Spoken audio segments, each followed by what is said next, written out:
Priya's home ഗാർഡനിലേക്ക് സ്വാഗതം പ്രിയ കൂട്ടുകാരെ.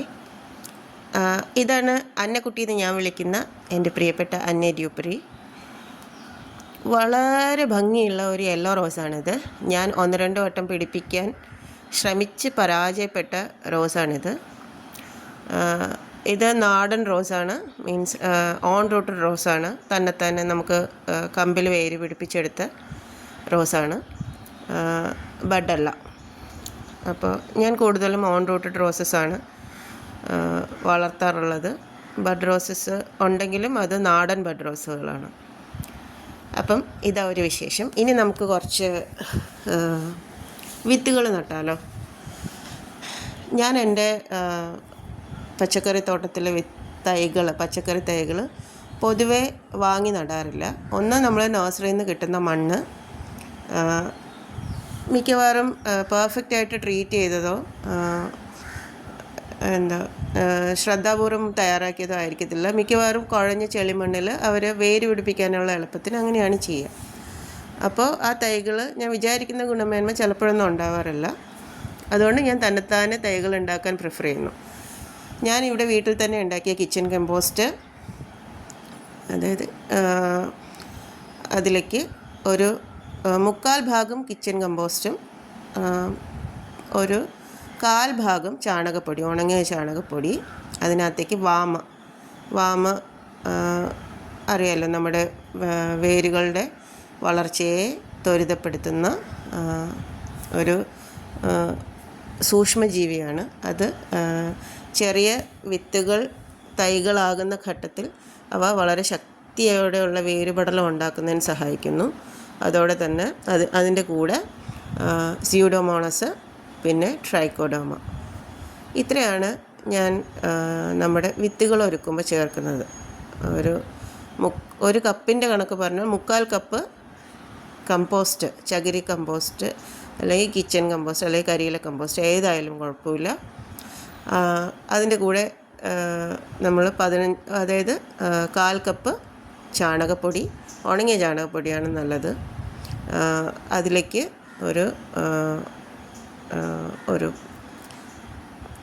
100 ഗ്രാമിനടുപ്പിച്ച് വാമും സ്യൂഡോമോണാസും കുറച്ച് ട്രൈക്കോഡെർമയും.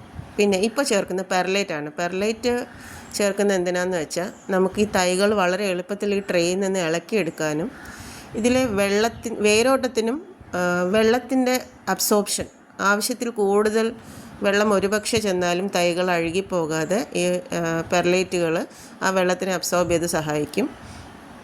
അതുപോലെ തന്നെ വേരുകൾ വളരെ വേഗത്തിൽ ഓടാൻ, ഈ എയറേഷൻ സാധ്യമാക്കാനും പെർലൈറ്റ് സഹായിക്കും. പെർലൈറ്റ് നമുക്ക് എല്ലാ പച്ചക്കറി കടകളിലൊക്കെ വാങ്ങാൻ കിട്ടും. ഞാൻ കുഴിപ്പുളം നഴ്സറിയിൽ നിന്നാണ് പൊതുവേ ഈ സാധനങ്ങളെല്ലാം വാങ്ങുന്നത്.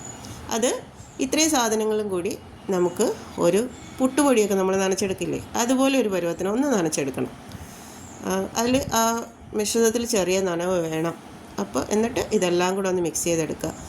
നമ്മൾ ഇത് മിക്സ് ചെയ്ത് അപ്പോൾ തന്നെ വിത്തുകൾ നടുന്നതിനേക്കാൾ ഈ മിക്സ്ചർ ഒന്ന് സെറ്റിലായ ശേഷം ട്രെയിൽ നിറച്ച ശേഷം തലേ ദിവസം ഒന്ന് നിറച്ച് വെച്ചാൽ പിറ്റേന്ന് നമുക്ക് വിത്തുകൾ നടുന്നതായിരിക്കും കുറച്ചുകൂടി നല്ലത്. അപ്പോഴേക്കും നമ്മുടെ ഈ മിക്സ്ചർ ഒന്ന് സെറ്റിലായി കിട്ടും.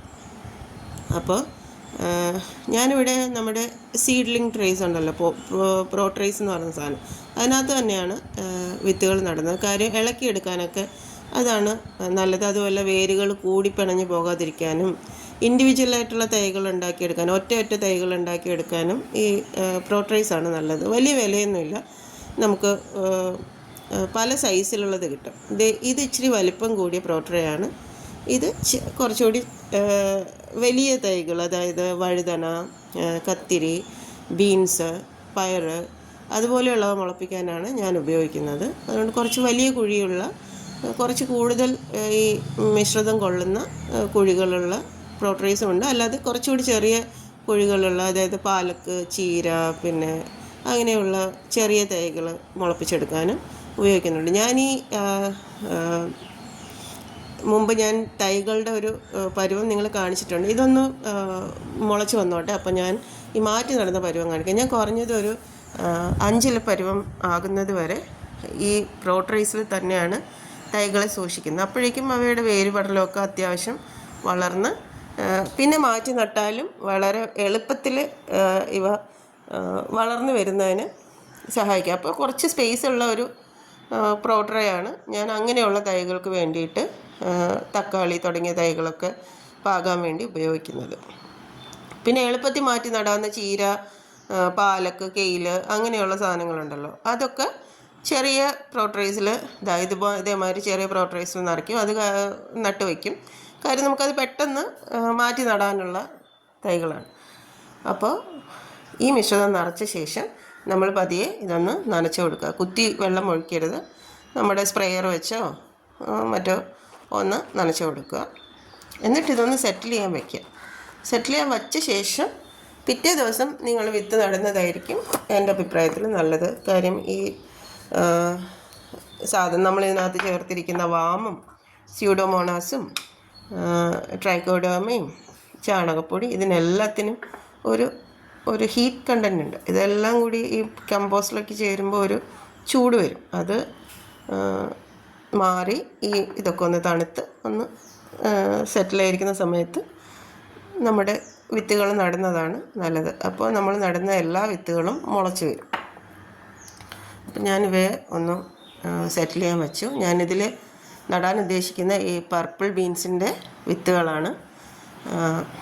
ഈ പർപ്പിൾ ബീൻസിൻ്റെ വിത്തുകൾ ഞാൻ പൊതുവെ വിത്തുകൾ വാങ്ങുന്നത് ഒന്നുകിൽ ഞാൻ കുഴിപ്പള്ളം ബൊട്ടാനിക്കൽ ഗാർഡനിൽ തന്നെ വിത്തുകൾക്ക് വേണ്ടിയിട്ട് അവർക്കൊരു ഷോപ്പുണ്ട്, അവിടെ നിന്ന് വാങ്ങും. അല്ലെങ്കിൽ 1-2 വിത്തുകൾ വാങ്ങുന്ന വിശ്വാസ്യതയുള്ള സൈറ്റുകളുണ്ട്. അതിലൊന്നാണ് വിത്ത് എന്ന് പറയുന്നൊരു കൂട്ടായ്മ.